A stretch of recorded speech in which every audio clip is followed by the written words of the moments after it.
কারেকশনের আরেকটি গুরুত্বপূর্ণ বিষয় নিয়ে আমরা আজকে আলোচনা করব। সেটা হচ্ছে কি টেক প্লেস এবং টেক পার্ট। এই দুইটা শব্দের অর্থ জাস্ট জানলেই তোমরা কারেকশন করতে পারবা।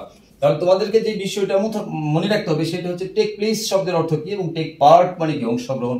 টেক পার্ট মানে কি? তাহলে টেক প্লেস শব্দের অর্থ হচ্ছে সংগঠিত হওয়া, অর্থাৎ পূর্ব পরিকল্পিতভাবে কোনো কিছু সংগঠিত হওয়াটা হচ্ছে টেক প্লেস, এবং টেক পার্ট মানে হচ্ছে অংশগ্রহণ করা, পূর্ব পরিকল্পিতভাবে কোনো কাজে অংশগ্রহণ করা।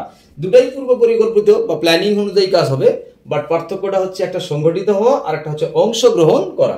তাহলে আমরা মনে রাখবো কি বাচ্চারা, টেক প্লেস, টেক প্লেস মানে হচ্ছে সংগঠিত হওয়া, আর টেক পার্ট মানে হচ্ছে অংশগ্রহণ করা। দেখো বাক্য দুইটা দেখলেই তোমরা ক্লিয়ারলি ভাবে বুঝতে পারবে।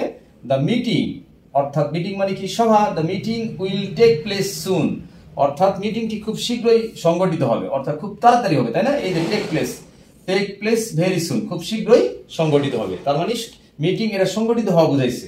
আর পরের বাক্যটা কি, I shall take part in the meeting, আমি মিটিং এ অংশগ্রহণ করব। I shall take part, take part মানে কি করা, অংশগ্রহণ করা। তাহলে আই শ্যাল টেক পার্ট, আমি অংশগ্রহণ করব ইন দ্য মিটিং, অর্থাৎ meeting. That means take place শব্দের অর্থ সংগঠিত হওয়া, মিটিংটা হওয়া, মিটিং এর কার্যক্রম সংগঠিত হওয়া, আর ওই মিটিং এ অংশগ্রহণ করাটা হচ্ছে টেক পার্ট। একটা হচ্ছে কি মিটিং হওয়া, মিটিং পরিচালনা হওয়া, আর একটা মিটিং এ অংশগ্রহণ করা। আশা করি টেক পার্ট এবং টেক প্লেস এর পার্থক্য তোমরা বুঝতে পেরেছো। ধন্যবাদ সকলকে, আল্লাহ হাফেজ।